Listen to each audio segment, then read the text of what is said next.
السلام عليكم، اللهم صل وسلم وبارك على سيدنا محمد وعلى آل سيدنا محمد. تعالوا نعمل مع بعض طاجن التورلي التحفة دوت. لسه طالع من الفرن، ريحته فظيعة وكان طعمه حلو جدا جدا باللحمة كده، وطاجن رز. الاتنين كانوا احلى من بعض بجد، جربوه مش هتندموا. حلو قوي لو عندك عزومة تعمليه كده جنب الاكل، حاجة كده خرافة، حاجة كده تشرفك فاخر فعلا. يعني حلو جدا. بص لون اللحمة اللي جواه والخضار كده مستوي وشارب بقى من الصوص بتاع اللحمة، حاجة كده فظيعة، حلوة قوي يعني. جربوه ان شاء الله يطلع معاكم حلو قوي. وحطيت يعني حلاوته كمان في اللحمة اللي هي الدسمة دي، اللي هي السمينة دي، اللي بيبقى فيها قطع من الدهن ديت، بتطلع مع التورلي حاجة حلوة قوي. تمام، هنغرف كده التورلي. بصوا شكل الطبق عامل ازاي، ولونها من فوق كمان كده واخدة تحميرة حلوة كده، لونها حلو.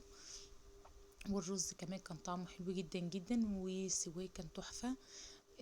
عملت بقى الطاجن التورلي دوت. في الطاجن دوت، الطاجن ده الفخار حلو قوي. بصوا لون الرز مفلفل وجميل قوي. الفخار حلو جدا في التسوية. لو يعني بصي لو ما عندكيش وتقدري تجيبيه هاتيه، بيفرق جدا في الطعم. لايك وشير وسبسكرايب للقناة، ويلا بينا نسمو الله ونشوف مع بعض. معايا هنا قطع اللحمة اهيت والطاجن، ومعايا الخضار كوسة وبطاطس وطماطم وبصل وفلفل اخضر وجزراية. والبهارات بتاعتي ملح وفلفل وكمون كزبرة ورق لوري صباع قرفة ومعلقة من البابريكا. تمام كده. هنقطع الكوسة بتاعتنا والبطاطس والخضار كله تقطيعة سميكة شوية، ما تكونش رقيقة، عشان خاطر هتاخد مع يعني سواها مع سوى اللحمة. مش الخضار مش هيهتري منك، هيطلع حلو زي ما انت شفتيه كده في اول الفيديو. علشان خاطر انتي مقطعاه مليان شوية. وكمان لما تكوني يعني ضامنة ان اللحمة بتاعتك مش هتاخد سوا كتير، يعني هيبقى سواها قليل، فتحطيها معاها في الاول. لو سواها كبير الخضار يتهري معاها، حطيها في يعني اديها غلوتين تلاتة كده على النار في شوربة، وبعد كده حطيها في الطاجن. تمام. هنقطع كده بقى ايه، والبصل كمان اهوت. انا جايبه بصلايه كبيره، ممكن بقى الطاجن دوت ياخد لك بصلتين متوسطين، بس دي عشان كبيره فحلوه جدا.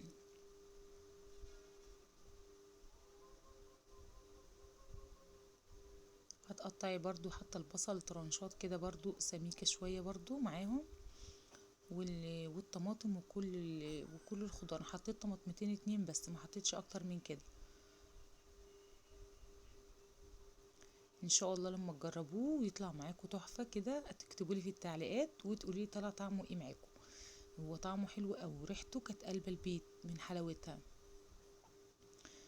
بحط كله على بعضه، وبعد كده هنشوف مع بعض هنعمل فيه ايه، وايه الاضافات اللي باقيه اللي لسه هنحطها. إيه تدينا طعم حلو. وبقطع كده الفلفل بالجناب كده، عشان مش عايزه البذر يخش في الخضار يعني.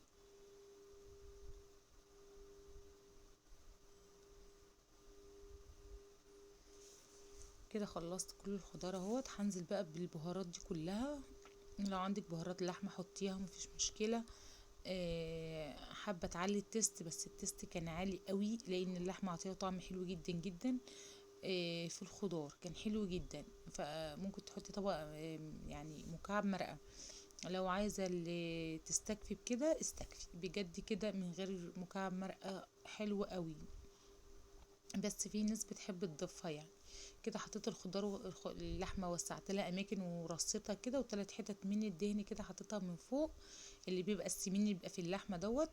وحطيت صباع القرفه من فوق، وبشره جوز الطيب كده عليها من فوق كده، رشه بس كده من جوز الطيب على الوش، تحطيها على الوش كده تديكي طعم خرافة.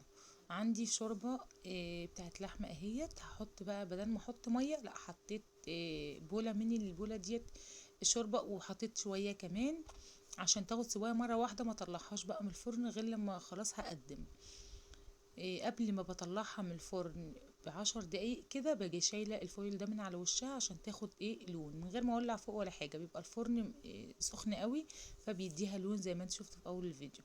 هندخلها الفرن ونشوف مع بعض هنكمل ونعمل ايه.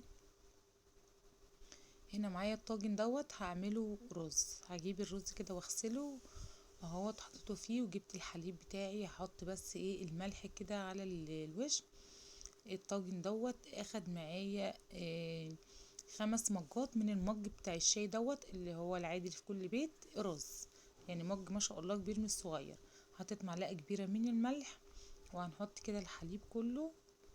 حطيت الحليب وزودت حوالي مج الا ربع من المية عليه، وهقلب كده الملح كويس. وبدوق في الاخر لو الملح شوية بحط ايه شوية ملح، مش شوية خلاص، بس انا مش بكتر الملح عشان ما يحتاجش مني. هنشوف بعد ما يطلع من الفرن كده.